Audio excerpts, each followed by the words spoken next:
Today I want to talk to you about a book that changed the way police hunt serial killers.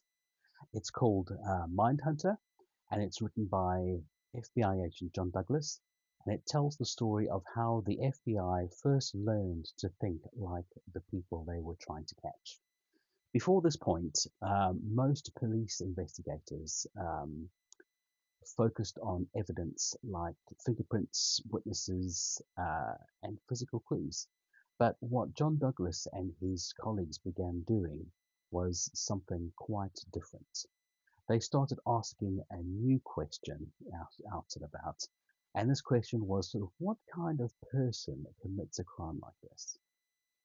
And that idea became the foundation of what we now call criminal profiling.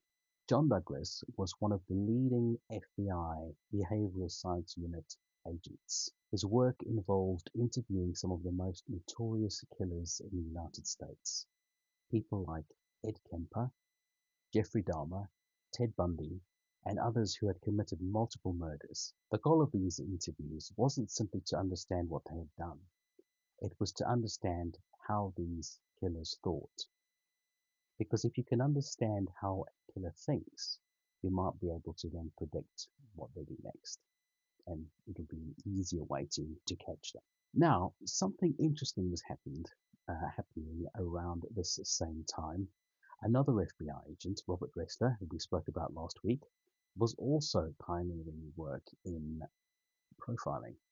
And although both men were working in the same field, their contributions were slightly different.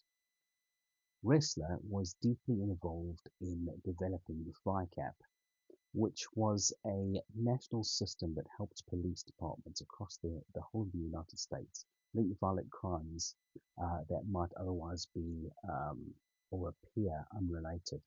So if you had two murders happen in different states and they had similar characteristics, these could potentially be connected, and the system would help them connect them all up. So Douglas, on the other hand, became more focused on inside the mind of a killer. His interviews with offenders became the foundation for understanding patterns of behavior. What offenders do before a crime, during a crime, and after it. I'm sure you'll agree this must have been incredibly difficult work and a very dark place to be. These agents were sitting down face to face with people who had committed some of the most heinous crimes imaginable. But when reading this book, you realize something important. The goal of these guys was never to glorify these criminals. The goal was to learn from them, because every detail, every pattern could potentially help stop the next killer. And that's really what makes Mindhunter such a fascinating book. We begin to see how behavioral patterns emerge, how certain offenders return to particular types of victims, and how crimes can reveal certain personality traits, as well as how investigators began to use psychology as another investigative tool. Many people may recognize the name Mindhunter today because of that great Netflix series of the same name. You know, the show dramatizes the early days of the FBI's behavioral profiling program and the interviews with serial killers that helped build this new approach to investigations. And of course, this work also helped inspire one of the most famous crime stories ever told, The Silence of the Lambs. The character Jack Crawford, the FBI agent hunting Buffalo Bill, was heavily inspired by the work of John Douglas and the Behavioral Science Unit. So in many ways, the ideas in this book shaped not only real criminal investigations, but also some of the most famous crime stories in film and television.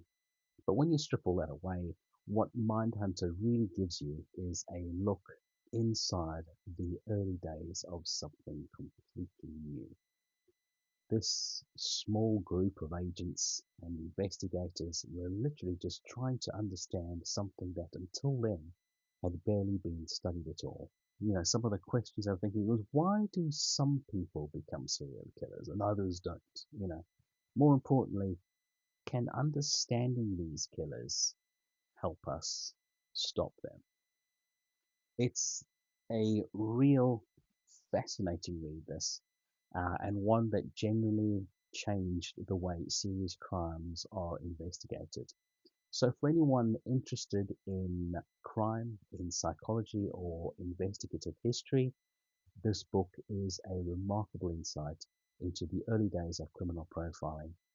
And if you enjoy books that take you behind the scenes of real investigations, Mindhunter is definitely one worth having a good read. It's very easy to read, well written, and I'll definitely recommend it. I'm John Mason, and you've been watching The War in Lowry. Next week, the origins of the body farm.